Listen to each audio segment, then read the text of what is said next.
Hello everybody. In this lecture we want to talk about the optimization applications. So there are many applications that we need optimization techniques to find out what is the optimal decision for doing that. Let me give you a very simple example. Suppose you want to construct a bridge and you want to find out how you should do it. Definitely you want to do it in an optimal way. So the decision variables are some let me name some of these decision variables. So, for example, you want to know if you want to create a bridge between 2 points, how many piles are needed? What is the optimal distance between these 2 piles? And also how much cost is needed for doing that construction? How many workers do you need for doing that in a minimum time? And which materials you have to use in order to minimize the environmental undesired impacts, and so on and so on. Okay, so you can see here that there are several issues associated with each optimization problem. So those objective functions and decision variables are dependent on the application. So let me give you another example. Suppose you want to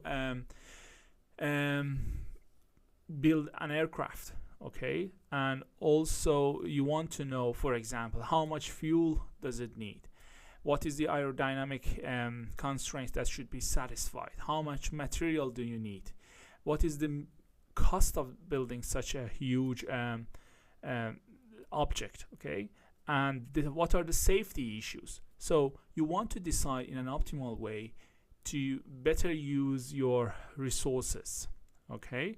So for this purpose, you need to know how to deal with different kind of constraint creation and how to find out what is the optimal decisions in this regard. Okay.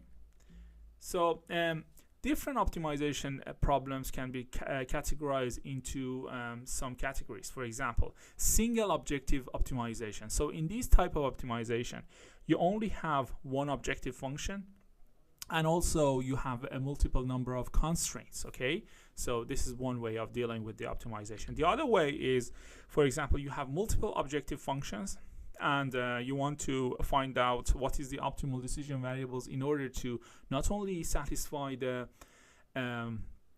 decision constraints, but also the objective functions are both optimized. They can be minimized or they can be maximized, okay? And sometimes the objective function is inside the constraint. So you can see here the objective function 2 is inside the constraint. For example, let's say we want to maximize OF1 and we have an additional constraint saying that OF2 should be, for example, less than something or bigger than something, okay? So this is called multi-level optimization. So at the upper level we have some objectives, and at the lower level we have other objectives.